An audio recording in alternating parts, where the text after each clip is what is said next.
et le directeur bateau nyonso ba service au travail na banque centrale. Il y a un réseau mafieux des individus on va occuper un grand poste dans mboka. Nous les connaissons. J'ai leur nom. Il y a vu la Kinshasa ndeko Nero Mbungu Mbungu aleka na plateau à télévision Nero Mbungu Mbungu alongona sapata tia makolongulu alobi kiri bopeto ce n'est pas une vision c'est un projet. Na bosa na keta azongi lisusu na bosa na mabunda mtazaki wana na kati wana oyo asali biso soni mingi mama wana ba mama bolimbisa to ngaba mama mingi mais mabunda de boya na Assemblée nationale a BBC abandeli bandu ndenge na ndenge na 2019 député moko ayaki a soumettre une question orale avec débat na ministre de la recherche scientifique entre les gens qui aiment le Congo et les gens qui aiment les Congolais. Il y a une différence. Voilà, bonjour très chers téléspectateurs, surtout internautes, vous qui nous suivez de partout, vous êtes comme ça en Europe, aux États-Unis, en France, pourquoi pas en Belgique, et puis en République démocratique du Congo, nous vous disons bonjour et bienvenue à votre émission que vous aimez beaucoup, et je dis désormais comme ça, vous aurez toujours l'opportunité, pourquoi pas, les grands rendez-vous de suivre moi, votre humble serviteur Alain Ndongo Somi à Congo Oyo. Tango nyonso tokobanda kozala na bino pona ba émission kitoko na batu ya malonga tokobengela bino toujours pona koluka ko brosser ba actualité ya mboka oyo wapi bino bo sepelaka kotala yango na sikisiki pe koyoka batu bakomanyola makambo etali bongo République démocratique du Congo en tout cas bande ko bozali ebele na libanda ya mboka bokolanda biso ezali esengo makasi ya koyeba ke bolingi kolanda kleboa o ezali chaîne monene o epesaka bino actualité tika bongo to pesa matondo pe ba remerciement et makasi na batu o bazali ko pesa biso opportunité ya kozala na bino toujours tango nyonso lisanga to pesi merci na mwana mboka Pitu Mangaya oyo wapi azali kozali o azali ko coordonner masolo oyo depuis Paris to pesio ba salutation ya makasi pe na mwana mboka to bengi bongo mbanda national balobi ye penza azali mbanda ya bato nyonso ya mokili tika ete to pese pe mbote merci na les grands gérants oyo apesi biso opportunité na sika auto fandi balobi Pato, donc monsieur Pato Nguya oyo penza apesi biso opportunité ya kosala émission esika moko cadre kitoko oyo to bengi ona kombo ya Paris House, donc ezali sika oyo wapi bato ko bunga te soko ye na ngambu ya Ista bokozoma wana mobimba pona koya ko mela kitoko ezali bongo Paris House. Merci na yo mwana mboka Pato Nguya peto pesi merci na pontif Embole o azali bongo kwa faire monene soki to bimisi kisiki na bandako na bino ezali pona misala malamu na ye tika peto pesa merci na ndeko wa biso Hervé Mbiavanga mobali kitoko soka telemi na kosa okipe esengo en tout cas bande bazali belé to ko continuer ko pesa bino ba remerciement. Nous allons quand même ko recevoir bongo invité na biso ya lelo ezali bongo mwana mboka Julien Ndoi o azali bongo cadre monene ya pour construire balbi parti moko kitoko tokoyoka ndenge akoba ndenge akobrosser na bino elongo to landa peto pesa ye mwana mboka Ndoi mbote na yo mbote ndeko mbote mingi ndeko Alain ndongo ya biso na ngina préciser que biso za parti te tozali mouvement associatif donc toza na société civile. Nous luttons contre les antivaleurs dans les milieux scolaires, universitaires et même dans les institutions. Voilà ce que nous sommes. Merci pour la précision. Moi, Mboka Ndoi Julien et Salé Sangomaka, c'est téléspectateurs, internautes, Wazali Bélé Bazolanda, na Kleboa, Bazali vraiment toujours satisfait. Il y a quoi été moi Mboka Nati, et Penda Zali caméraman professionnel, sera télémina si ma caméra, tala Billy qui toque. Moi, Mboka, bonne santé à Yope, santé à Mboka, dans la République démocratique du Congo. Et santé à Malamouté.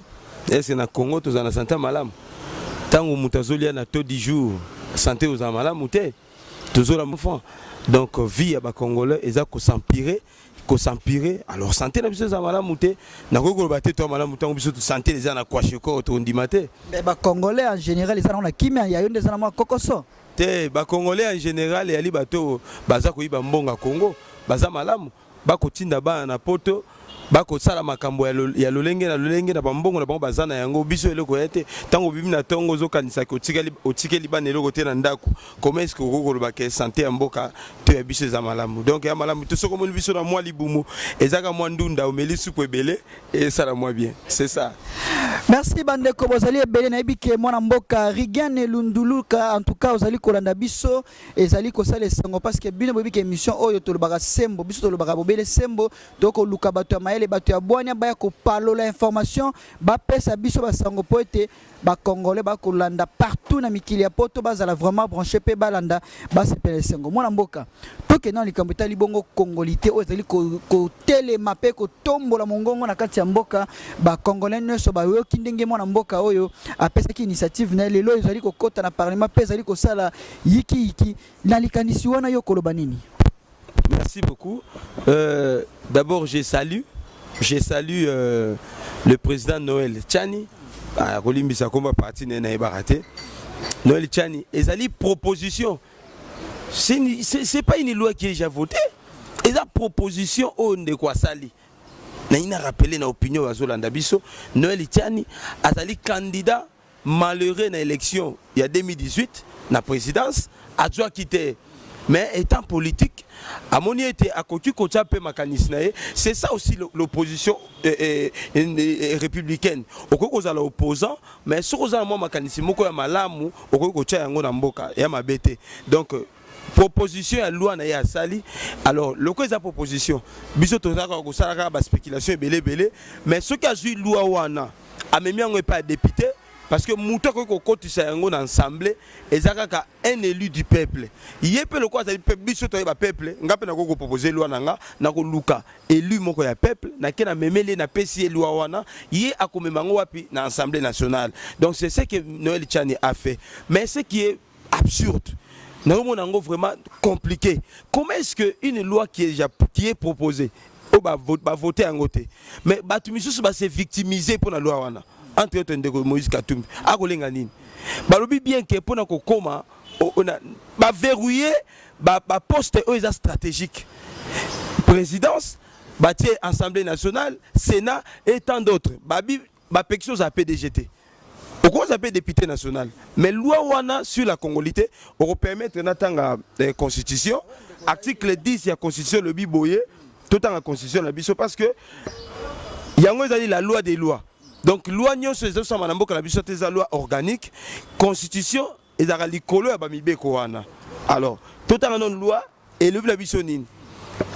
Malgré proposition ya loi ya Tchani, mais nga na moni mo makambo ebele yango to ba constitution na biso ezala makambo mingi photo revoir na kati kuna. Eza ebele parce que parfois on dit des choses, on se contredit. Mais dans la loi, il y a Tchani et il a été pour modifier la constitution. Tout ça, on a loi organique. Alors, surtout, ils ont pour une élection. Article 10 de la constitution. La nationalité congolaise est une et exclusive. Elle ne peut être détenue concurremment avec aucune autre. La nationalité n'a continué. La nationalité congolaise est soit d'origine, elle est soit d'origine, soit d'acquisition individuelle. Et congolais d'origine, toute personne appartenant au groupe ethnique dont les personnes et les territoires constitués ce qui est devenu le Congo, donc République démocratique du Congo, à l'indépendance. Une loi, là, je vous épargne d'autres détails. Alors, il y a le baboué.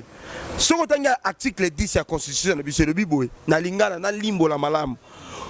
Nationalité congolaise, ezaka moko bakabola kangona nationalité mususuté. Et ça, la Bible, les obabiso nzamba zakazua na bolingo na ya bonzambe alinga ko kabola na mutu. Soko donc au saïla nzambe, soit au servir nzambe, soit au servir diable. C'est comme la nationalité congolaise. Soit tu es congolais, soit tu ne l'es pas. Alors, toyebi que na kati ya constitution na biso na article 10 et zo ba na biso été bato nyonso oyo bazaki na mboka na biso atozaki angolais, ozalaki chinois. Au Vandaki Awa, au moins en 1960, tangu bapesi biso indépendance bato wana bazwaki nationalité ya acquisition yango moni ke babi eza na loi organique oyo ezali kostatuer makambo wana ke moto azalaki awa donc moto azwi nationalité d'acquisition akoki mpe korenoncer na yango tandis que être congolais tu ne peux pas renoncer d'être congolais donc différence yango wana alors on a poussani Nekotiani a pesi proposition obi ke mboka na biso tomoni makambo ebele oka be président étranger likambo eza boy pona kosunga moi parce que moi je soutiens la proposition nazo soutenir yango pourquoi parce que poste wana ya magistrature suprême et pesameli na n'importe qui te na est-ce que les gens peuvent dire la vérité mwana mboka to tunona motuna yo lingi koloba ke tito leki na ba etango ezali na ba président so ba lekaki wana ba bongama kite kozala wana est-ce que penze ye na tango penze sengeli ba priorité ezali ebele o tumoni to tia na mutu yango na kaka mwana mboka mais tant article 1er la constitution ezo bana biso likambo wana tant article 1er mabe ezanini qui ne sait pas obi ke lobi na souhaité pe joyeux anniversaire na sénateur à vie Joseph Kabila en tout cas mbotama elamu mais mutema pasi kaka ye na lipasa na ye pasami balé ye na lipasa na ye moko abotami na manono moko abotami na yo abo atoko ebate na ekara 1 mois surtout ebaraté likambo wana donc ce sont des raisons qui ne sait pas que Joseph Kabila qui était président ici dans ce pays, avait une nationalité douteuse. Dans le but de Gaza Yangote. Entre guillemets, tu es bien en Ningezala. Dans le but de Gaza urgence. Mais proposition à loi wana est tombée à pic. Pourquoi? Parce que 2023 yango élection zoya pour éviter ce que Félix Tshisekedi a été au Akoya, Toningi tous au moins rassurer que Oyo Asimbi magistrature suprême azar congolais d'origine, de père et de mère. Mais où est le mal? Namoui m'a bien exaté. Boko écarté na mosika mwana mboka Moïse Katumbi yango ndeko sala pema passe na bandeko basusu ndeko na moni yo poliaki mboka Katumbi toko loba kako bato bakoloba biso mimakaka nde mituni ya ba congolais journaliste mingi bakendaki parce que tu yebi okolimbisa la majorité ya ba journaliste ba kopesa information le lingue sengélité tant yo journaliste comme déjà na poche ba politicien ba analyse na yo ba émission na yo nyonso bandaka kozala na tendance ya kokumisa mutu wana et ça nanga passe na mboka loko ya biso tozala ba journaliste c'était nayebi ke moi ba difficulté zali mais passe mingi okolimbisa nga vraiment na lo ba likambo ba journaliste baza okende et comme tina niveau ya kofinga ka Noël Tchani débat est scientifique bayaka na pièce contre pièce yo loko lobi boy yo bimis o lobi boy omoni ngana kanisi boy na kanisi boy c'est ce qui se passe même au niveau de l'Assemblée nationale mboka likambo za to za la clair bandeko bako banga bako mona kina loi o ya congolité et ko écarter bandeko ebele entre autres to tanga ndeko Moïse Katumbi to biki ye azali pe na ba parents bazali bakoko baye bazali bato ya ngambu kuna ya Belgique ya mboka mindende bayaki bon lelo soki za ki to kende na ba logique wana mona mboka ko za écarter na élection en 2023 course on est bon ko kata bato avant déjà mwana mboka te eza bongo te eza ko écarter mutu te loi wana tango Noël Tchani a proposé yango a viser ba individualité asali yango te pona kaka élection en 2023 etikali bongo na mboka na biso omoni soki toza na président de la République azana ba nationalité mibale oka parfois le kolomo na kati moko libanda par tala pe ba intérêt ya mboka na to yebi yango likambo za congolais yebi makambo na zoloba c'est très important parce que tant azo proposer loi wana lui ne vise pas Moïse Katumbi mais Moïse Katumbi c'est victimiste pourquoi je me pose des questions a olenga nini akolenga nini omoi makambo mosama na Katanga yaona ina biso bandeko baza na Katanga bolanda malamu Katanga ezali na kati ya Congo bato baza na balikanisi obi chombe lelo na mboka biso batanga ka ete biso même na classe boy sokotali na ngaza enseignant na bisa yo sokotali na programme national tango batiaka ba autorité congolaise nani chombe balekaka lo ngaza premier ministre te mais premier ministre dans ces pays comme Moïse Lumumba il était premier ministre et l'olenge monde to sotaka nani chombe to sotaka batibala to sotaka ba o misusu ba sami badibanga ba ilukamba il a eu la chance Bibi premier ministre na ajwa zaki nango il pouvait faire tout un professeur d'université mais tamaron papa ko sala potopoto di quoi potopoto donc ce sont des gens oyo to bi ke to ko retracer ba histoire na bango loko ba Ben Laden. C'est un seigneur de guerre. Ce tolo belango to belango na sens nini. Donc yango na sengi na bande kwa Katanga bazonga na bon sens les lois ya Tchani et quand tu écoutes dans l'Assemblée nationale bah soumettre en pénalité. Donc c'est une proposition et puis Tchani n'est pas un député national. C'est un citoyen congolais comme moi, comme vous, à proposer loi naie. Ceux qui ont monique au lingi ont attaqué Ango, c'est pas comme les députés Daniel Safou. Moi, il faut tout ça honorable. Pourquoi honorable? Quand il passe à la télévision dire des choses comme ça, au commis qu'on finit à Moutouboé, c'est pas bien. Vous allez être intellectuel. Scientifiquement, mais quand il passe à la télévision, moi c'est Tchani, et je vous informe que Lélo déjà à sa conférence, il y a toujours la loi sur la congolité. Donc, na rosenga la bandeko. A commis qu'on menace même pas député. Nabi bandeko bolanda ki yango abiso stolandi yango abike député oyo ako oser ko proposer loi wana a signer acte ya décès na ye. On peut l'arrêter. C'est quelqu'un qu'on peut même enlever ses immunités. Moi, mboka ezali makanisi na oto ko boya yango te kasi na lingi pendo tala pe caméra oyo ko s'adresser na ba diaspora na ba kongomani bisika nyonso bazwami pona yo penda likanisi oyo mwana mboka na Tchani abimisi to olobi malamu ete yazali pe député te kasi azali moka ya kongomani oki asoki pa zwi likanisi akoki ko mema yango pe ke pe koti na proposition e koti pe na assemblée ba député batalo lengi makoki ko voter yango po ete etikala mais na moni na ndenge créneau yango ezali ko matali kambo oyo elakisi ete lobi na ndele ekozala bongo voter mais yo koza ko appuyer pe ozo ko l'accepter koza ko mona ngo malamu mekana ko limbo na bakongomani ba kolanda yo na mwa mukuse ba retenir nini na loi wana.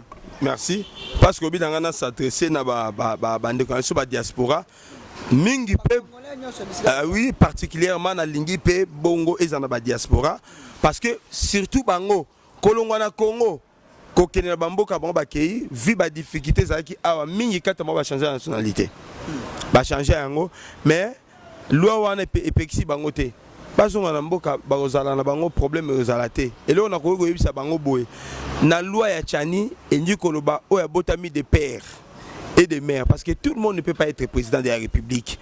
Au Kokobi ma PDG, tu peux servir ton pays na éviter na secteur nyonso. Mais moi ba poste clé wana ne ba verrouiller yango. Ngolo baté que ba pection ko s'appelle DG ya SNEL. Au Koko travailler na régie des eaux. Au Koko travailler na entreprise publique. Ba pexi bangote mais ba verrouiller ba poste wana. Donc pour nangai ezali loi mokote visant à déstabiliser au monde ngezabwe na ba situation to sana yango awa ekokwisa mboka to senga unité makambe bele bondaki mona mboka Martin Fayulu a soutenir idée wana.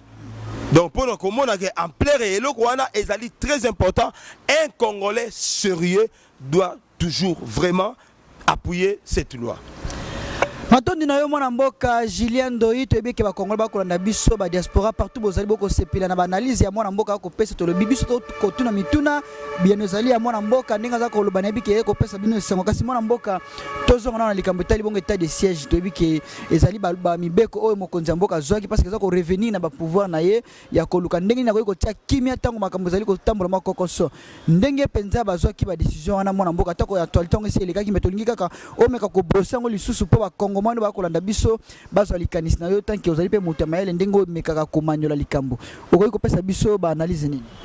Merci beaucoup. État de siège pour nangai et la kisingai mutema mabe ya gouvernement sortant pas régime pardon tovandi na ndeko Kabila naloba Kabila ya wa sali 18 ans na pouvoir au Baxina na 2 ans ya oyo bandeko aussi bakufa donc ça dit 20 ans aucune initiative bandeko na biso bazo kufa du jour le jour aucune initiative oyebi ke banda ba décréter ki état de siège na yebi ke ba tuerie na Beni ezali tout le monde ngo kala mingi te awa mais ce n'est plus à répétition ndenge zaki liboso donc mesure wana au président de la République a dit moi d'abord je soutiens le président et puis au moni moi eloko basali wana et quand tu biso même na Kinshasa au moins batamo lata moi ba bilamba tendant à soutenir l'armée congolaise et biloko na nyonso ça fait partie ya ba mesure obi ke bato kanga ba militaire oyo bazalaki ko travailler na ba rebelle. Comment est-ce que dans un pays un militaire ba pesi ration oyo okomema na armée régulière mais malheureusement ba kozwa biloko wana ba memi yango ba tiena ngo esika ba rebelle donc babiloko bapesa bandeko na biso bakende kolia bango bamemelango barebele donc bango moko bazali ko alimenter guerre na este mpona kopermettre bango bayibaka babiloko basala bamakambo na bango tosi toyebi eloko wana déjà un colonel un général toyebi ye na bapays eza sérieux les générales comme les tango fort bakoki kokipe baposte na bavita wana te oyiba mbongo ya bande kobimisa so tobeti calcul ya salaire na ye obi colonel azwa général azwa combien bakomi na 500 000 te mais ntango azofuta ba 1 million zozwa mbongo wana wapi bakoki kobomba ta mbongo na bona mayele te aya kota na vita bomoni ba général baotambo wana ba jeep biloko ebele bazozwa mbongo wana wapi donc biloko wana nyonso eza koservi biso baleson babuzo baoyo tosalaki lobi ya mbala oyo tosala yango te omoni président Félix Tshisekedi aye na vision ya sika mwa mouvement ya sika bato mingi bakomprendre eloko wana te parce que 18 ans oyo esalami Congo eya monene badifficulté eza ebele ntango ozosimba c'est comme si quelqu'un qui est malade so ozobela baye bapesi mwa tonga oka passe mati lisusu c'est ce qu'on est en train de vivre passe mata lisusu makasi mais traitement na biso c'est bandit déjà Congo bandit traitement c'est bandit donc ma beza qui tozobela maintenant nous traitement te mais moi na mboka fait Tshisekedi aye siko na traitement akomo pesa na ba congolais alors le quoi likambo e bandit boye badongolo miso bato bande ko yiba mbongo na mboka oyo na bike na émission oyo tokoya kolobela su ba sujet mususu balingi ko sentir ba réforme oyo ezali ko sala matin ndeko pour ba yebiete na sima ya guerre wana est ba bazali ko yiba état de siège selon la loi chaque 15 donc 15 jours après celui président de la République a décrété yango il faut 15 jours après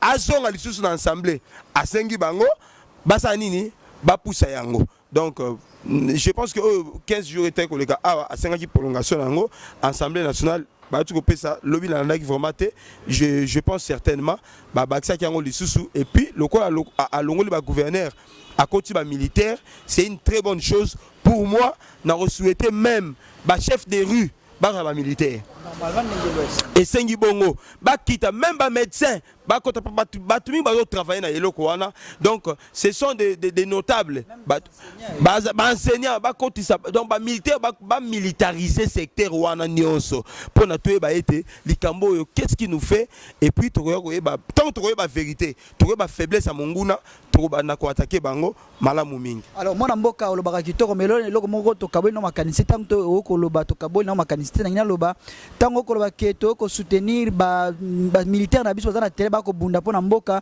mais na kolata ba polo est-ce que yo moni penzete ko lata polo ko comme je soutiens FARDC ezali soutien monene to ba ko senga eza ko senga penande ke moi ba organisation bo salema ko ba ndeni ya ko mobiliser ba moyens ba récolte moko pona ko memela ba soda na bazana front pona ko bundela mboka toto suka na niveau ba polo na ebite ko to mekana ko éclairci ba kongomani po bato ko kumba mamutu moko sali ligablo na ye ati ba marque na ye ateki mbongo misole koti na libenga na ye mais soda ko kufa kuna pona mboka akolala nzala akozanga ta moi maya sukali po mele pese énergie.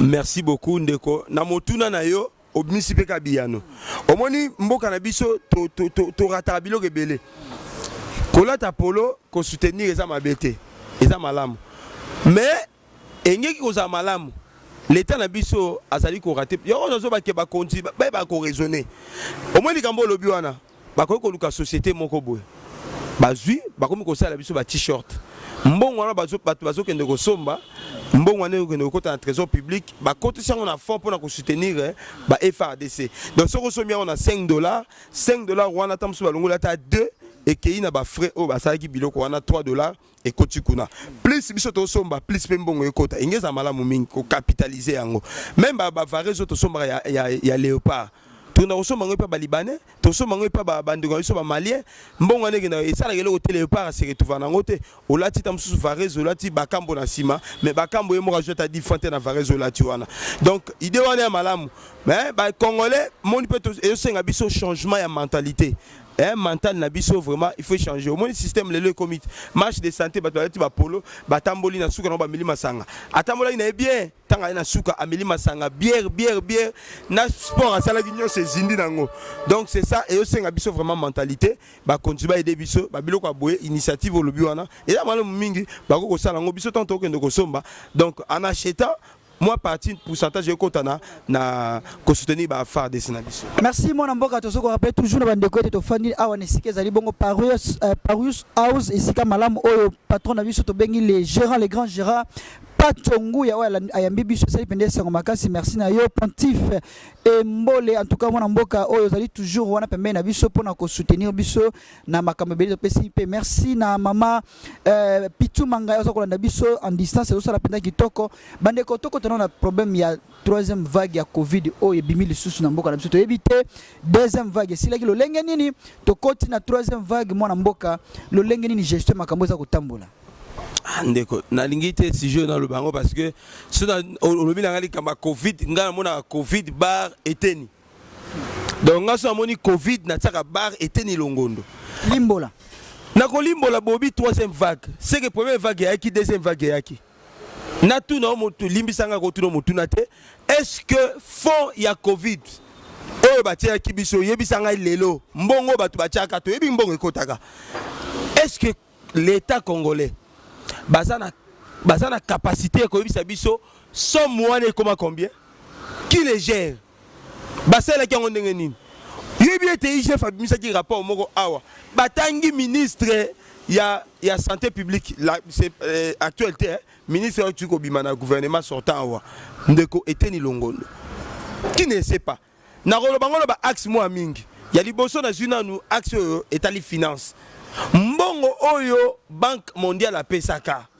na lumoko awana na commune Barumbu mbongo ba pesaka biso mbongo ba pesaki pona tanga te ndeko ape manene na kimia na prison esika zali na pesi mbote mingi ndeko Willy Bakonga 3 ans azui wana ezalika pona makambo asalaki ya mwambo muke ya gratuité na basimbi ete parce que Willy Bakonga il faut totangile na classe te bandeni ezaba mesure ko sala ke batusu ba yibate oyiba maele ya bana ndeko wana apema vraiment na kimia na ko senga na prison esika zala ka ba multiplier encore bazwa mabende batia na porte na ya bimate Willy Bakonga nyape mate abima vraiment ta fana na nuana to na posa na ye to beta ba tout total na moi 20 ans ba okatela ye ya na songi be pona ko lo babwe olobi na nga awa troisième vague est-ce que deuxième vague existaki na aussi ma biso population te Bozibiso a bobike bo pekisi rassemblement ya 20 personnes. Combien de fois ba organiser ba matinée politique, ba meeting ya ndenge na ndenge. Ya lolenge. Olimisanga y compris même le monsieur président. Ba député ba salaki yango. Mais comment est-ce que dans un pays to comme une loi oyo Boté Mibeko, il y a une république de privilégiés. Biso ba peuple, tout le monde a passé, bango ba kenda ko bebisa Mibeko wana. Et ça l'a raté. Ndeko, likamboso bananga ya tachne. Et ça qui est liboso, oh bonga ki na biso vraiment to respecter.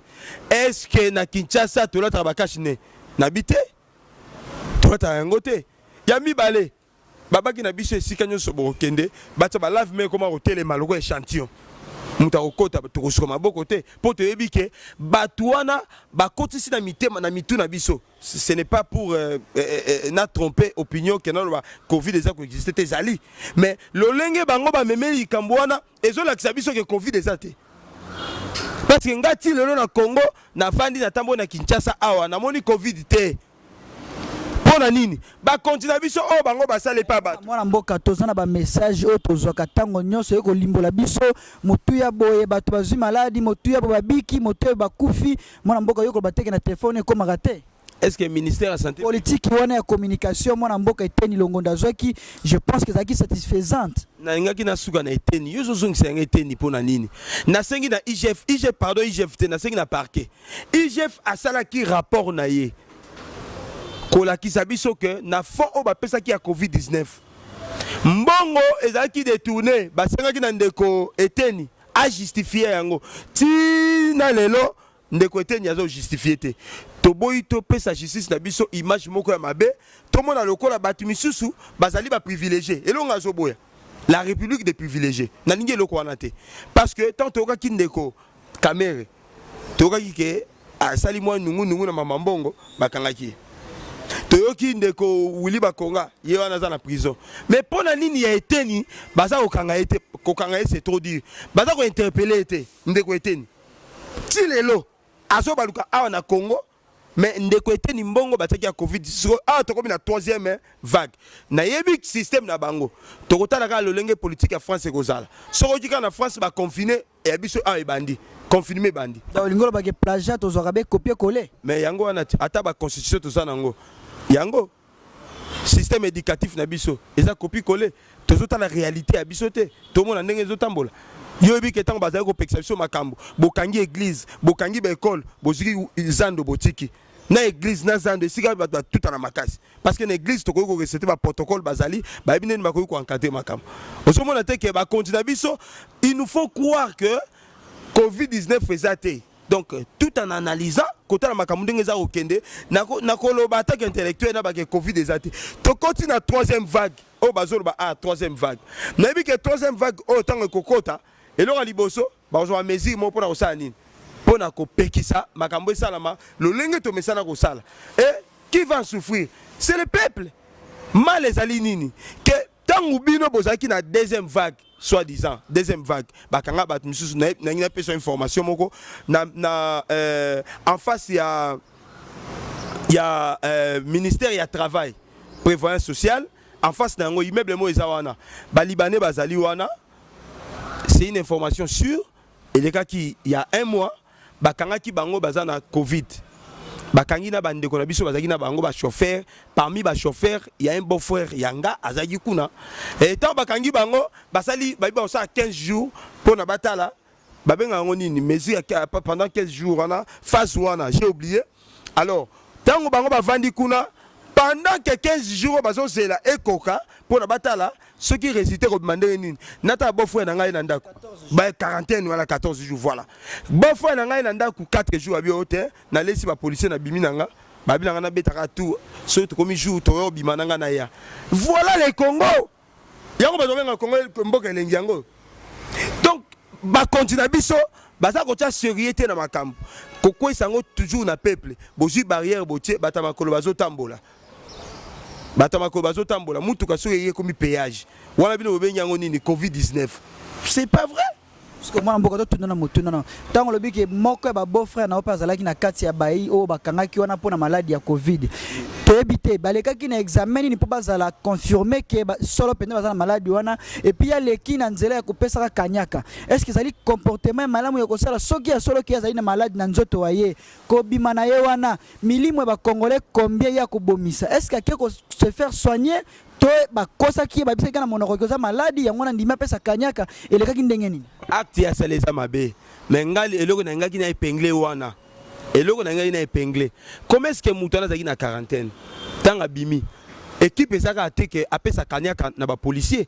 mais za na bato yo ba médecin bazana bango wana o bazali ko surveiller bango mutana tanga bimi engi koloba nini donc au finish engi ko ba ke maladie wana ezaki te wa bazali ko sala pona ko sala makelele ba exception ke sika bango bazali wana maladie ezalaki Covid est-ce que ça vrai ou faux eza vrai ezali mais na mboka na biso lolenge ba konji bazali komemela ngo bazali ko lakisa biso lokola maladie yango ezali te tango bino bobi ke boboyi rassemblement ya plus de 20 personnes mais bino moko bosa meeting bosangisa bato yebisa ngai enyi ko banini bato ba makasi ne ba wingi ko sa makambo wana ba marche bonye salami ah eza bato opposition eza bato baza na majorité boni bonye sami président de la république a sangisa ki ba député ba sénateur ba dit combien chose ba député ba sénateur donc tant bino mo bo pese exemple té biso to na sima to bebisa yango donc ngangi bango bazala ba exemplaire bango ne ba kolakisa biso nzela biso to kolanda o ba konzi bazo sala c'est ça tant ba konzi bango bazali ko bebisa mibeko et le petit peuple qu'est-ce qu'il fera il ba kolanda mabina na bango.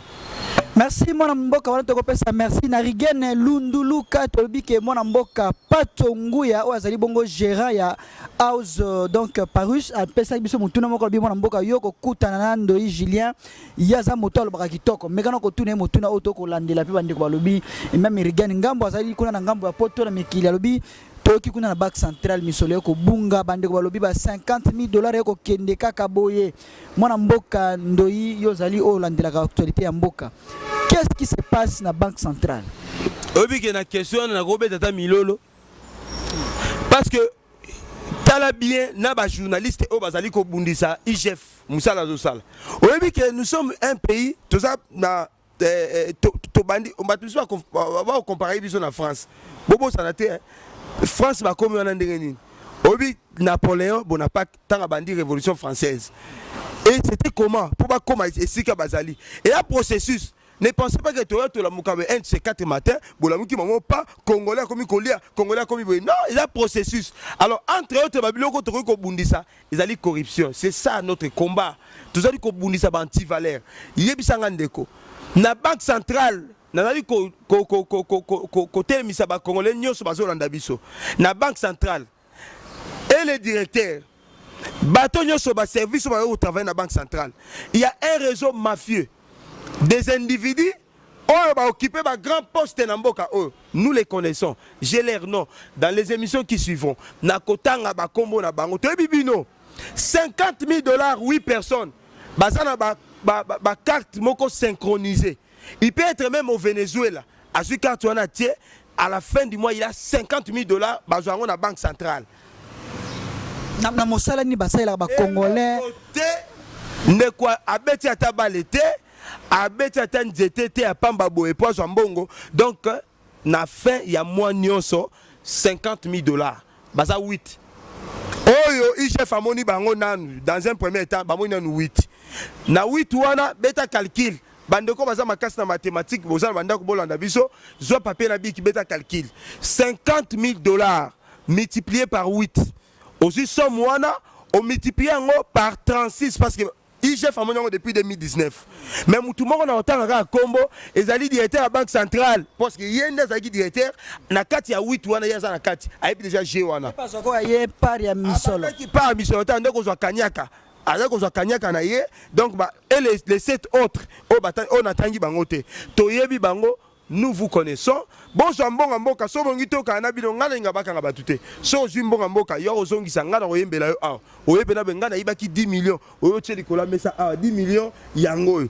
Na pas exemple mo ndeko parce que to balika yambongo.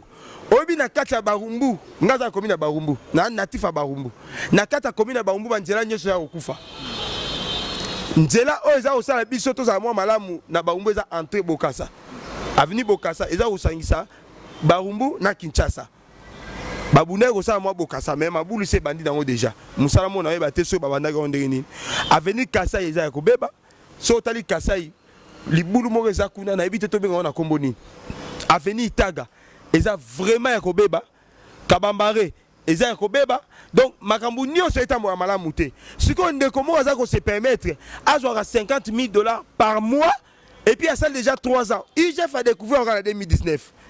Donc ces gens-là, tant IGF font ça par rapport, ils seront contents. Mais que démanteler le système de Bango, on dit maté, on va foutu bino ba journaliste, bino botala.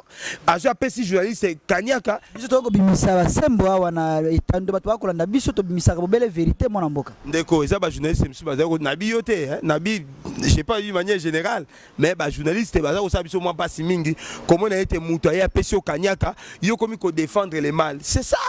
Et ça nationalisme était un nationaliste tant muto wana yo sa musana o futa mana musana yo mais muto yibi mbongo à l'état ndeko batazo kufa kena mama ye mota la passe ndenge zali oyi mama ye ndenge zana okaki nzembo ndeko mona bosa ikombo na ye ayembaka boye nani kama pa bazana ba fama poche ngana mona ki yango j'ai mon frère qui était malade pour na tobi misande koto ça la décharge na mama yemo ça c'est moi ba bisinga papier duplicateur ezate bima kende ko somba papier o ya to ça la papier wana hôpital ndenge nini siko mutu moko boye un groupe de awa silence radio et ba opposant soki banani personne ne dit est-ce que mboka to ko tambola boye ce qui te démanteler le système la économie na biso kozala toujours fragilisé parce que okomona bato ba ko jwaka mbongo bokolela awa ete mbongo na banque ezali susute babande ko sa makelela toka bango toto pesa bango tango IGF loka ko sa musana e soka zusu bato na maboko to ko bandeli ba ko se défendre ba biso misolo wana ekotaka wapi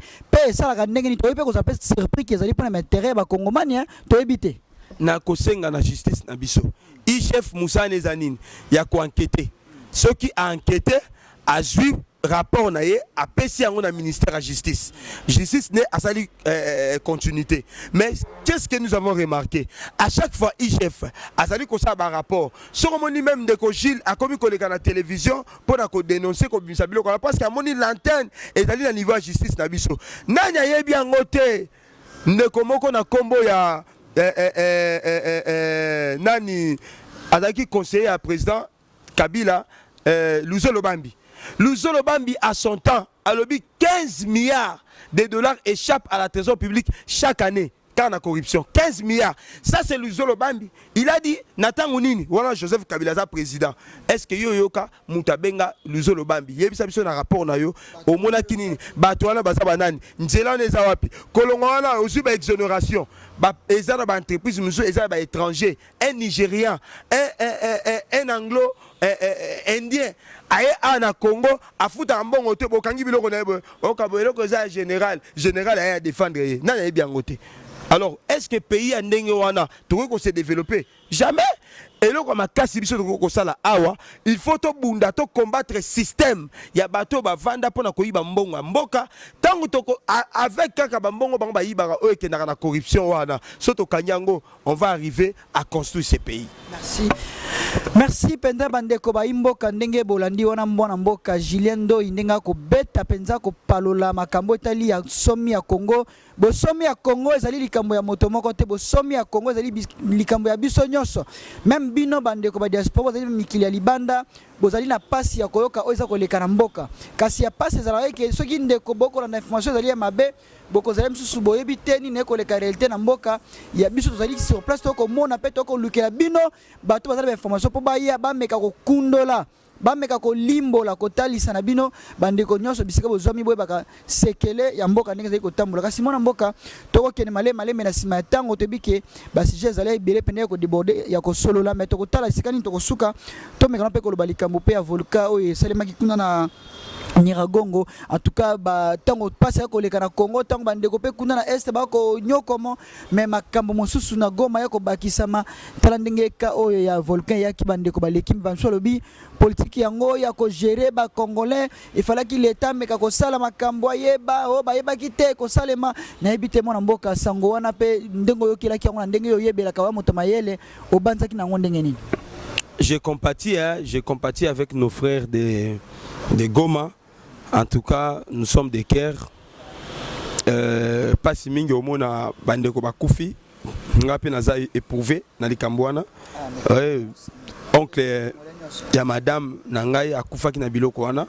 Donc pe na bandeko msusu, je présente vraiment mes condoléances et natango tolo ba awa, il y a des familles qui sont déplacées. Baza ko yebate bana bazali wapi, moi ça zali wapi. Donc ba déplacer bazali belé.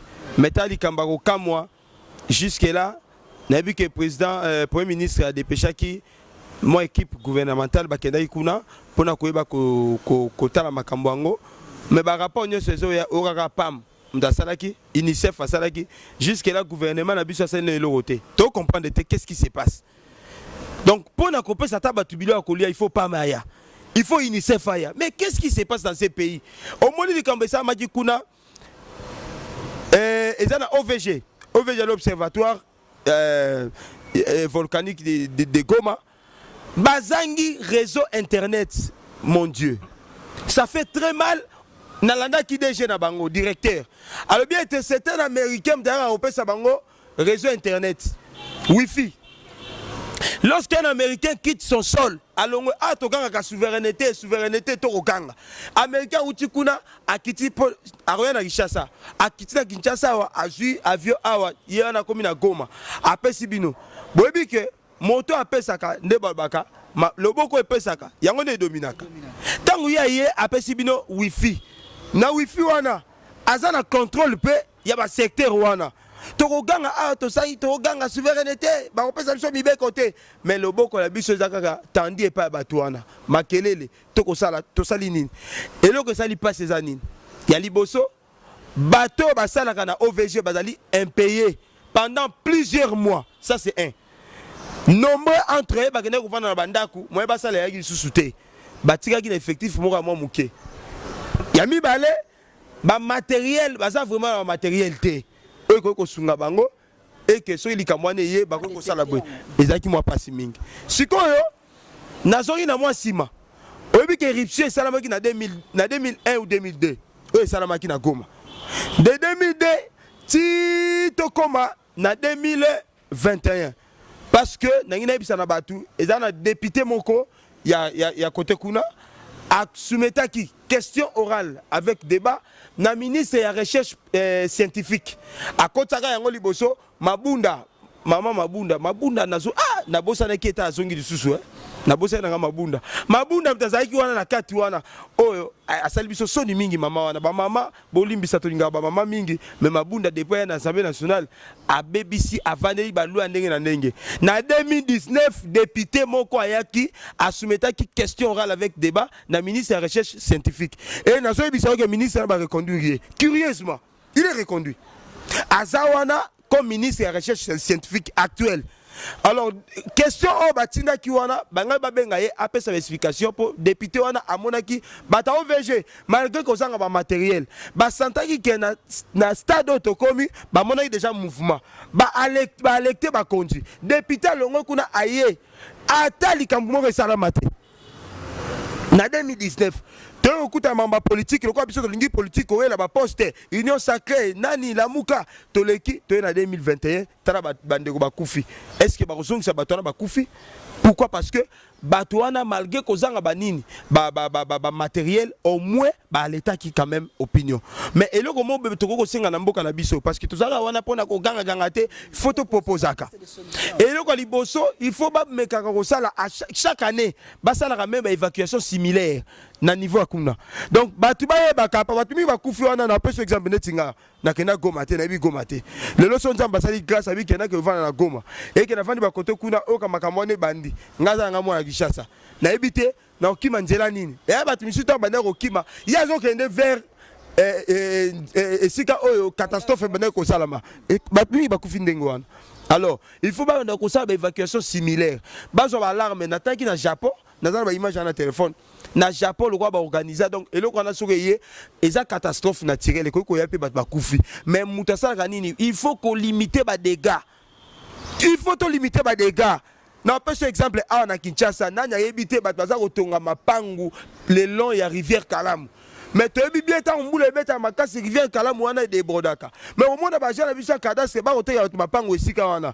Tant ba eko déborder ba kufi o ka député moko ye ministre ye boyo ko pesa mo enveloppe. Mais bino bo mesini bozwaki o ba benga kango préventive. Et zo salamate parce que tolingi politique ya ko anticiper té politique na biso zali tanga mabe koi ba mo luka solution.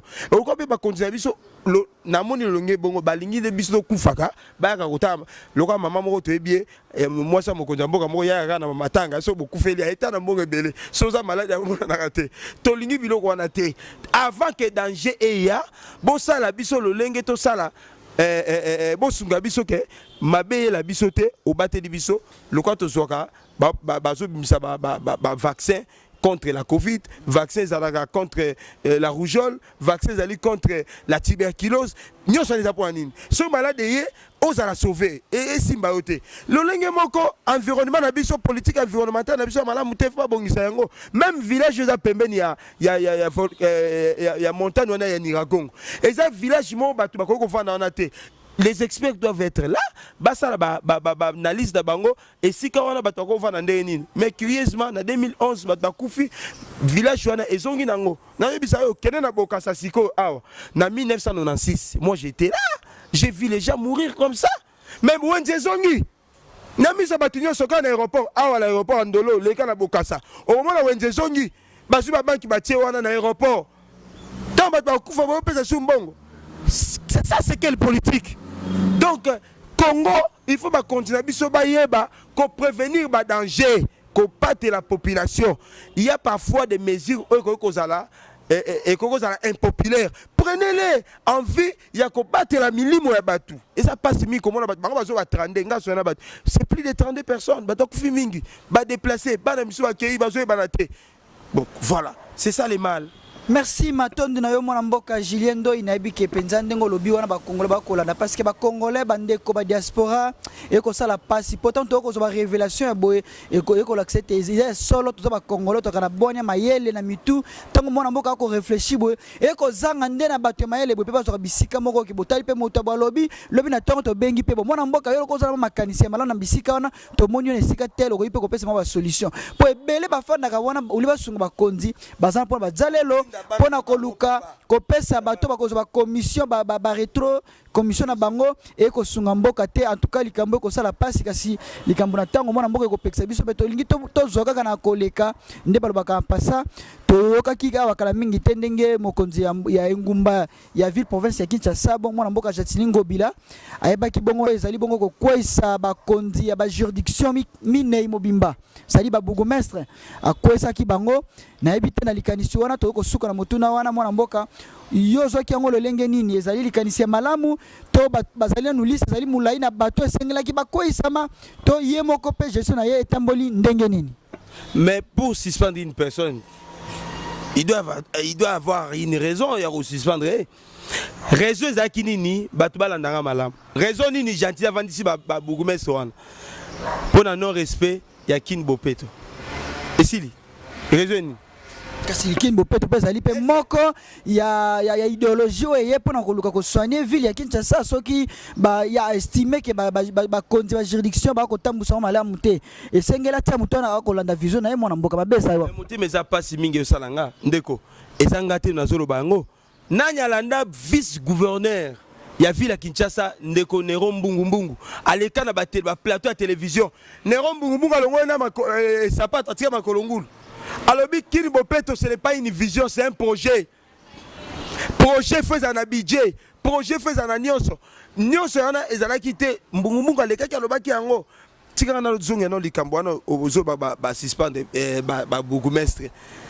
Est-ce que na Kinshasa Kin Bopeto est respecté? Kin Bopeto est respecté?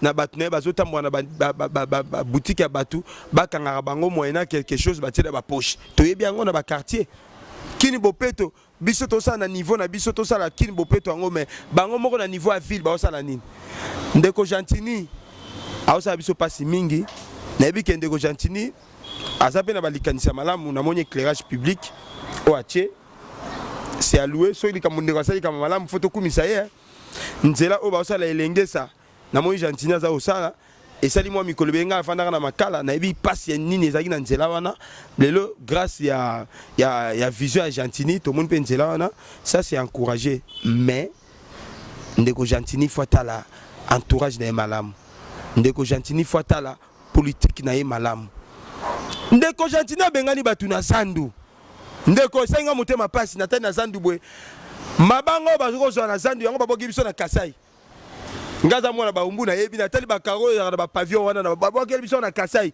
ti lelo na zandu oyi maquette bimeka tamba moni to komi koloba mingi nde ba mise biso maquette ya projet wana. Est-ce que projet ya kotonga zandu marché na ganyango? Est-ce que les dans marché public nga moni ko alega dans marché de gré à gré ezo e banate soki omoni azako bomba passation ya marché parce que toyebi mibeko na biso ezo ba te pona koleka na marché nani projet et les cas bon ba soyo eloko nyo sali ya gouvernement il faut les cas na marché public ba ko sala ba relancer appel d'offres ba société ba koya ba ko présenter ba nina bango nga ngina sala bona c'est comme ça que ça se passe.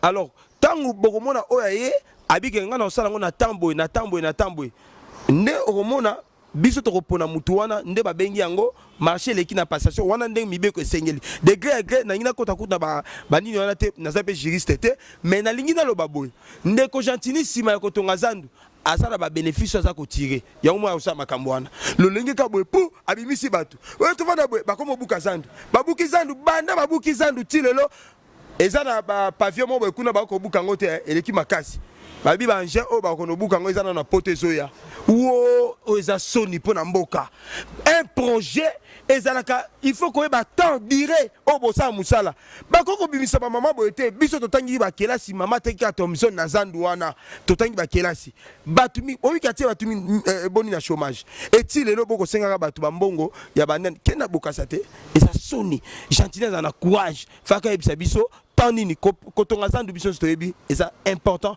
il faut que salama et na landa ki et directeur cabinet na e batuni e ndeko kotonga zandu dire nango eza combien abi 1 mois une année et 3 mois donc je pense 15 mois abi 15 mois bakangi zandu depuis quand bandeko bayebi tango ni bakangi zandu tilo musale bandité donc pona ye directeur cabinet azokanisage mukolo bakozwa fondation ba banda ko sala nde ba wando tanga 15 mois donc zandu ndenge zana totanga ngo atina élection 2023 matondo mingi na yo mwana mboka bakseloko moko ya ndeko Gentini bugumese oyo bandal azali na matete ndeko bayilo toyebi kaza masa na ye bazali na ye na poto azali na matete akokite balongoli ye Gentini asali ka transfert alongoli na matete ameme na bandalungwa ces gens-là ne font rien au monde politique gestion ya mboka il faut tolongwa ba sentiment tu peux être mon ami mais quand on travaille, il faut tous aller là comme une méritocratie. Au lieu que le belo moko bi que non, bateau pe ande comme ça maele, biso maele biso to tsango na l'état to tsango earning. Yetanga mimi mwana ya ke kotanga batanga pe malamu te banango. Ba ye a na Congo, o ka be mwana moko to yebi mokonzi moko, mwana eza azamu ye moko à lui seul azwaka mbongo na 3 entreprises publiques. Un an bateau retrouvango. Mokonzi munene a occupé ba grand poste na mboka o. Comment est-ce que bango bazonga ka bango ba gouverneur, bango ba ministre, bango kaka bango donc na Congo batama ele misu bazate. Bazate kaka bango na bazonga. Na ko senga na loi électorale o ba ezolanda na 2023 tolingi ba biloko ezalate. Mutu moka postulé, yona ka sénateur, yona na assemblée provinciale, aye sous député national, atie sous la présidence, o moni sami ba di bangale ko salaka. Atie candidat na présidence na législative nationale, atie na provinciale, il y a qui ma sénateur. Donc tala ba piège, abi question na raté a egobima a. Et puis so asi ba bisika mi balé suppléant na yo anani, moi si na ye. O kanani moi na ye. Donc comment est-ce qu'un pays tant que on a katani na INC président sur onan et comme il y a mida. Et c'est ça votre pays. C'est pas comme ça. Un pays doit être géré. Il faut battre ça là. Et nous battons comme même dans l'église. Parce que quand on a koufi, naturellement, moi, je suis au cause. Et ça, bon côté, il faut tous en avoir idéologie, mon coboy. Ok, ok, quel est le roi na INC na Afrique du Sud? Au moins, on va gérer parti politique. Tu yebi babilo ko na bango ndenge sala maka. Biso ba parti politique to souffrir. To ya otamo ba parti to yebi. Bo bundi. Bo koti za pouvoir tar ya zo kota. Mbamo ka moni makambu na ye. Au moins, bandeko ne bazo uta ba kindu auti kuna yemba na moko. Donc, ayebi ata richesse te. Atuna email le gouvernement za wapi. Biso to za ato souffrir. To mona makambe belé. Merci. Na lingina bandela na beloko oyo na sukisa awa na sujet oyo. Il faut faire la différence entre les gens qui aiment le Congo et les gens qui aiment les Congolais. Il y a une différence. Batona balingi richesse ya mboka na biso, mais biso ba Congolais balingi biso te. Ndeko lolenga nga nazali asona lingi mwasi, na bala mwasi wana. Et que mwasi wana za bana misatu. Tant on a vu mwasi wana, bana wana misatu wana, baza bana na ngai. Mais comment est-ce qu'une personne peut aimer le Congo? Il aime la richesse du Congo, mais il n'aime pas les Congolais. On ne doit pas accepter. Loko to telemi awa, batouana loko bazaka na mbongo. So bolingi ko boma, boboma ki Rossi akenda to continuer to zali awa. Nous sommes avec vous. Soki bokotika Congo te to taka bakombo na bino. Nous sommes là. Merci beaucoup Bandeko Balandi. En tout cas, Bozali et Belé Bosepeli. Moi, je pense que ça fierté ya Congo ka ba Congolais bana bonya bana mayele, ba ibi ko manyola pe ba ibi ko sala banalise na o esengeli na makambo ozali ko toucher mitema ya bato bako pesa ba piste de solution bako tanga ko dénoncer bato bako sala makambo mabe ezali bongo bo somi ya Congo biso to la fier ya ko sala musala oyo pona ko lebete to iba somi ya Congo to ko bomba bilongite to ko kanga makambo to ko lobate metolobi to tuna kande mituna miano ezala ka ba invité na biso bo sepeli mingi na mission lelo ndenge to embelaki bino mona mboka Ndoi Julien o azali bongo mo lobeli kitoko pe azali cadre monene na organisation ya pour construire en tout cas mona mboka na ko linga rapidement parce que pe directeur toloba dans une école quelqu'un to opesa rapidement par programme na yo pour être succès na pour na mokolo ya lelo. Merci beaucoup. Na ngina bakisa eloko mona bosanaki. Très rapidement. L'amour du Congo me dévore. Oyebi que il y a une loi au bakoti à l'Assemblée nationale, la loi sur les sous-traitances.